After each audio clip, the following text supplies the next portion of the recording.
It's summer, and I've been meaning to work on this project for a while now. But I've been suffering from social burnout for the last 6 months, thanks to my last vacation in February. That took me from Austin to Houston to Dallas, across the border to Monterey, then to Lawton, Oklahoma, and to the Cherokee in Tulsa, before driving back to Fredericksburg, all in a month. In that time, I focused on artists, homeless, Native American, African American, and rural communities. And the whole time, I was faking a German accent so that I would know what it feels like to be an outsider in the country I grew up in. It was intense. Even the first 5 days ended in a morally questionable situation. This is part of a series in which I interview strangers and create a snapshot from their facets of experience. This is a series dedicated to strangers.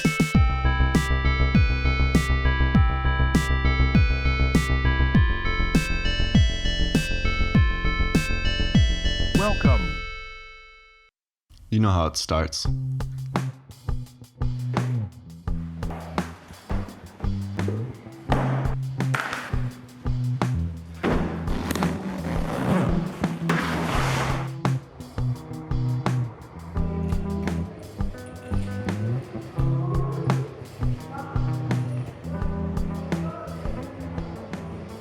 One last thing.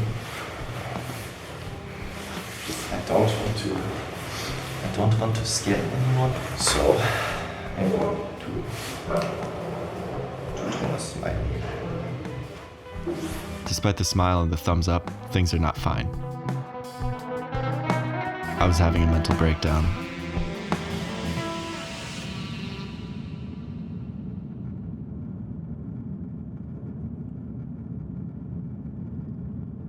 It had already been 10 hours wearing that mask, and now I had to sit through another 11 and a half in a cramped plane with no legroom, flying back to a country I hated growing up in and saw no future in.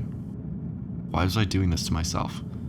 Because there are two questions that I get asked all the time when Germans discover I'm German American. Which do you like better, and would you move back to the United States? My daily life is an unofficial experiment in gathering anecdotal opinions of the United States. This is a topic I understand, and my time in Europe has let me compare the national identities from around the globe. Having heard all of these stories about national identity in Europe, I wanted to go back to the United States and re-examine my own impressions of being American. Welcome to Austin, ladies and gentlemen. So I touched down in Austin. Its unofficial motto is "Keep Austin Weird." And let me tell you, it is.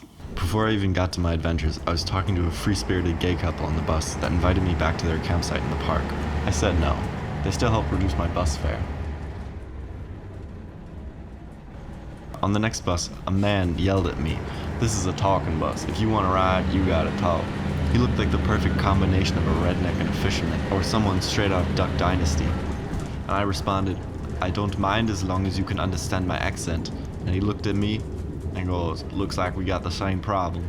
And then he offered me a beer from his six-pack. I said no. All of this before actually reaching my first stop. The Community First Initiative. A homeless community at the crossroads of Goodness Way and Peaceful Path that believes in Christian values, hope, and faith. The whole thing felt a bit like a suburban housewife's dream, especially the signs everywhere reminding me to feel at home. It made me feel deeply uncomfortable. It sounds like the kind of place that can't help but constantly congratulate itself while ignoring the privacy and humanity of its tenants. But everything they did contradicted that impression. That's the environment of which we want to create, not to fix people, but we come in with this mindset of, I'm willing to help you and serve, and I have all these expectations for you. We don't have that. We have an environment where we want to create this space where each individual that's coming off the street has the opportunity to heal. Medical clinic, mental health facilities, Austin Recovery Center on site. And then the other really important part of this is that we require that they pay rent. And we offer opportunities for them to earn what we call dignified income.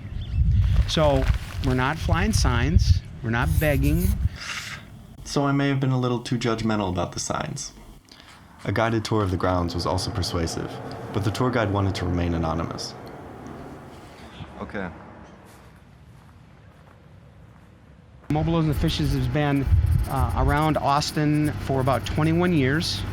And over that 21-year period, We started with a truck ministry, and we've fed about 5.5 million homeless people over that 21-year journey. About 10 or 15, no, probably 10 or 12 years into that journey, we started to go from a transactional, here's the meal, we'll get you through the next, few hours, to relational. Rather than this transaction where you go out and you may not even know the person, you've now built a relationship, and we've tried to place them in housing, and that relational component of it is really how this started.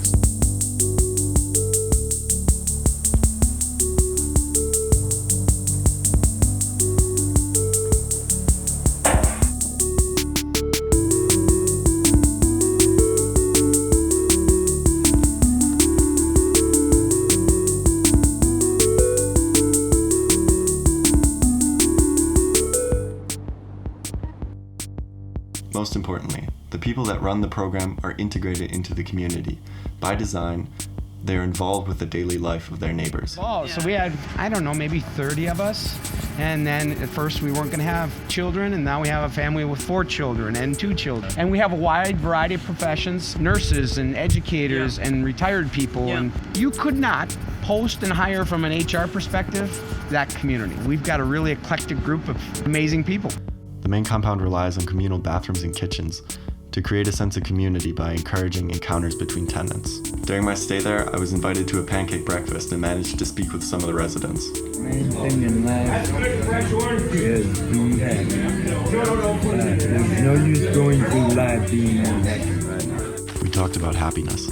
In addition, the compound is split into 2 parts, a campsite for visitors and the main compound. Inviting people to stay and learn about the community and homelessness while also generating revenue for the initiative. If you take a glance here, this row here in the front is our bed and breakfast. And if you can see the movie theater, Alma Draft House put in that movie theater for us. And so we have free movies every Friday night. The brilliant part of it, okay, is our residents earn dignified income by selling concessions and helping out with the process, okay, from parking to facilitating the movie and a lot of different things. They also earn dignified income by cleaning and caring for the bed and breakfast. You will see here, it's very eclectic, it's very Austin, you know? It is very and, Austin. and I love it. Other funding comes from residents themselves by working on or off-site. On-site, they have a smithy and auto mechanic shop, a barber shop, a dog park, and a few other odd jobs where residents can earn money to pay for rent and to fund the project. Generally, the residents are treated like human beings. They earn money, they work for a living, they have a purpose in life. Not even the use of drugs or alcohol is prohibited. A lot of times I'll get questions, well, do you allow alcohol? Do you allow drugs? You have to follow the law of the land, and you have to be willing to live within our community here, So violence is not tolerated as you walk, on the property, big sign, no guns or any kind of weapons. So that is a non-negotiable. Rent is non-negotiable. Alcohol is legal, right? You and I can have a drink. Oh, that's the same for our neighbors. Illegal drugs are illegal. Residents are trusted to do what's best for them. And if they want or need it, the community is there for them. And all of this, it's working. We have people coming from all over the world to look at this model. This is the model to solve this crisis, okay? We just had 42 people from, I want to say maybe 9 or 10 states. Australia, we've had Hawaii, the governor of Hawaii, we've had senior government officials coming to look at this model. Usually I take a long time to form my opinion about anything. But in the case of Community First, my opinion was pretty clear even back then. Well, howdy there. I just wanted to take a moment to talk about this community and what impression it's left on me. Because usually when you take a tour, the tour guide is just marketing their ideas and what they want this place to be, and not what it actually is. So everything that's perfect and nothing that is bad. And that is not the case here, at least not that I've gathered. I've only been here for a day or 2, but still, every time I talk to someone on the bus or see the way they greet each other in public, you can tell that it's an actual community with an actual center and they care about each other. This is difficult enough, really, to get in normal society, and that to to see it here where you would least expect it is really, really impressive. And it's interesting how they accomplished it too, because they don't have any kitchens inside of their small houses. They share a kitchen. They go to the public gardens here, and they share a space. And if you want to be part of the community, you have to go outside to cook, to go to the bathroom, to take a shower. And so you are always meeting someone. And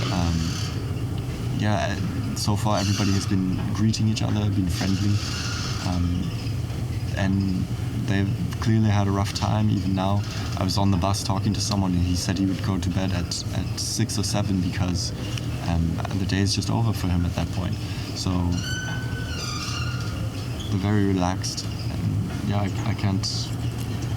It's just impressive. Like people are actually holding together in this community, and even though I don't like religion, I don't like the emotional and moral high ground that they usually bring to the table, or that they carry with them. This is the first time I've seen communities being formed successfully by religion without it becoming somehow twisted. People here are actually genuinely trying to help more than they're trying to preach their religion, and that's very rare. Community First had left a good impression on me. It made me believe that homeless people were treated with care and respect, something I didn't remember from growing up in Philadelphia and visiting New York. So I got it into my head to gather voices from homeless people on the streets of Houston. And that's how I ended up having breakfast with T.I. under the Eastway Fairway underpass at 8 a.m. sharp. Let's back up. 56 hours earlier, I arrived in Houston. I spent the day exploring Houston with Anat Ronan, a chalk mural artist, and a friend of a friend of a friend, that had agreed to let me stay with her while I was in Houston. She explained to me the housing and zoning laws, which meant that houses stood abandoned across Houston. If you have property and it's run down, you'll just desert it and buy something else. We're just crossing the street and we're in another world. That's a very Houston thing. She also took me to see one of her murals in the 3rd Ward, one of Houston's poorest neighborhoods. So the idea was kind of to show diversity, although most here is obviously Black population. Right. 54 hours before my breakfast, I was across the street at the University of Houston, finally finding out why the tuition of most of my friends is so fucking high. Because of this. And this. And this. Looking at the school and considering the private university structure of the United States, it did make me mad. What my friends and other students across the country are paying for is a decentralized community structure, with community hubs like bowling alleys and food courts and places where people can meet each other on a safe campus. But when you cross the street into the 3rd Ward, those structures are missing. So what people are paying for is access to private communities. 24 hours earlier, I was sitting outside of a tenement talking to alcoholics. So what exactly do you do? The films I'm working on are more like travel and documentary style. Yeah. You want to take a ride with me and do a little documentary? So I was just talking to some of the locals, which happened to be alcoholics, and one tattoo artist guy who was pretty ghetto. He's sitting in his car, I just walk up to him and he goes, yeah, why don't you just take a ride with me? That's literally what you don't tell people. That's the worst thing to tell people. Everyone has heard of stranger danger. I just know you from 30 seconds ago. And now, to gain my trust, he's given me a Subway sandwich. 20 hours earlier, I was standing downtown Houston, finding out that office buildings are connected to the malls using catwalks, funneling workers into the food courts and shopping centers without ever having to walk on the street. They do this because in the summer it reaches deadly heat. So of course it made me wonder, what happens to the people who are left on the street? 15 hours earlier, I was angry. I'd been bouncing between rich and poor neighborhoods, discovering that money was being wasted on security, delivery robots, and food courts that were essentially poisoning their workers and students. Why? That doesn't make any sense. If tuition is $50,000 in a year, then you shouldn't be eating KFC and... Not to mention the zoning laws, which meant that houses were standing abandoned anyway across Houston. So the homeless people didn't need to live in underpass tent villages. And most importantly, I was angry at the voluntary ignorance of the people living there. They ignored the homeless completely. And I decided I didn't want to do the same. So that's why I headed to the Eastway Fairway underpass to see if I could find anybody to talk to. In Texas, the homeless gather in underpass tent villages, and I was hoping to find someone to talk to. I did. My name is T.I. I want you to sit with me, and we're gonna sit here. It's just me. We're gonna sit here, If it's just you, and I'm gonna tell you some good things. Trust me. Spend 30, 40 minutes with me. see, that is what I want to do for certain. He invited me back for breakfast, and that's how I ended up here. And of course we talked. All right, let's go. Question 1, how did you end up homeless? Yeah, so how did you even end up homeless? Like, Well, I was abused at 9 years old. I'm from New York City. And so my mama wouldn't stop my dad from abusing, not sexually, just physically. He beat me, he drink. And so I left home. And I lived in New York City, Brooklyn, the Bronx. And the white lady educated me. I went to school. And in 1982, I graduated. And in 1984, I went to a boot camp to be a police officer. And then I got the rest. Look, this is me. Okay, we're gonna take care of this. This is my real name, Derek Gray. wow. But they call me T.I. Right. See, I lost everything in the storm. That's how I got homeless. Right. And I'm gonna explain that. This is my ID. It expired. Question 2, are you treated as a human being? I want to clarify that real quick. What I wanted to ask him is if he felt abandoned or neglected by society. But that's the question that came out. I don't know, do people treat you like an animal here or like a human? It depends on how you act. Like me, you see how people treat me nice. Yeah. If you act like, then no good. Right. Me, Okay. I got God, and I bless people like you. Now, what you done for me, I do that for people every day. Right. So think about a homeless person doing that for somebody, and I ain't got nothing. I can't help but to go. Question 3, is homelessness a choice? So homelessness in Europe is different because you are either a junkie or you are someone who does not want to be part of society. So it is almost a choice. Yeah, But how is it here? it's not a choice. Okay. If you lose your job, like when the storm came, Right. I got nothing. Right. Which storm was that, by the way? Harvey, Ah, yeah. Wow. Okay. So 3 years ago. yeah, it took everything from me. I had a car, I had no insurance. Hey, Question 4, do you feel any frustration? You have no frustration towards the people that walk by with or drive by every day and just sort of ignore your. because you know why? The next time I see you, I'm gonna be driving my car. I'll get another car.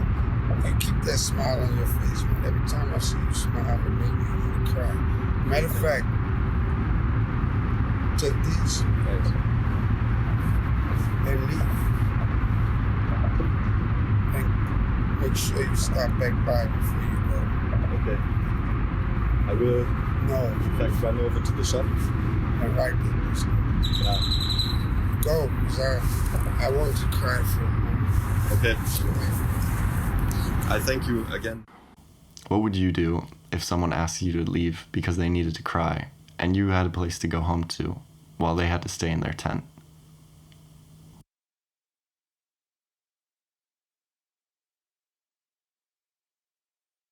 I was realizing more and more I was completely unprepared for this interview. This was a man of incredible faith in God, in himself, and in other human beings. And I didn't want to make him confront the reality of his situation by asking too many questions. I was afraid maybe he'd give up hope then. And despite his words, I could tell he was lonely and overwhelmed. You got to write your address and stuff. I'm going to write you. Okay. I'm going to call you, whatever, because I have nobody. And I can help you with knowledge. I can help you. And then I can send some stuff over there that they haven't seen before. And you can send some stuff over there to me. Help me help you. It makes me feel good. Right. Not tonight, I'm going to sleep good. For me, this is an adventure. But for T.I., this is his daily life. He has very real issues that he needs to deal with before he might be able to think about the topics that I'm trying to discuss. What he needed was food and safety, and that was something I couldn't give him. So what I'm doing is distracting him from the things he needs to do and giving him unrealistic hopes that I could never deliver on. And suddenly that made me realize why passersby never stopped and talked with these people, because it's heartbreaking. There's nothing you can do. So for me, I felt horrible. I was sitting across from a man I couldn't help, and I was just feeling worse and worse. And I thought I was just completely wasting his time, but then he surprised me. When I asked him what I can do or how I can help, he told me by doing exactly what I was doing, by sitting down and talking with them, or sitting down and talking with the homeless, and treating them like they're human beings.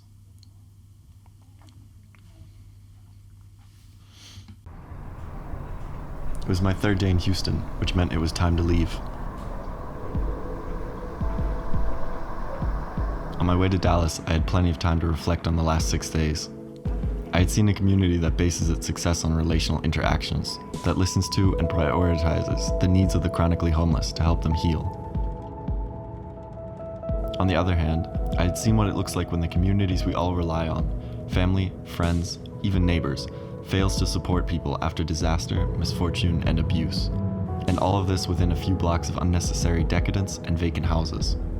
What struck me when talking to the homeless and impoverished is that they were grateful for the smallest things. They weren't angry. They all claimed that they had opportunities, but sitting in the dirt in front of a tenement or in a tent village under an overpass, they seemed to embody how the system is failing them. If they had opportunities, they wouldn't be living here. But still, we ignore them on the sidewalk, we go to work and erase the guilt from our consciousness. We live a house or a street away and walk the long way to avoid them. We rationalize that they're homeless because of something they did, or that it would never happen to us. They are a product of a system that abuses people for minimal pay, that exacts the impossible from the mentally unstable, that does not offer insurance in case of emergencies. And because they don't contribute to society, we treat them as if they're worthless. This isn't a mystery to them, and if you've ever had breakfast with them, you would know how starved they are to be treated as human beings. So while community first gave me hope, the normality of homelessness made me sick. With disappointment and uncertainty swimming in my head, I sped towards Dallas and my 7th day back in the United States.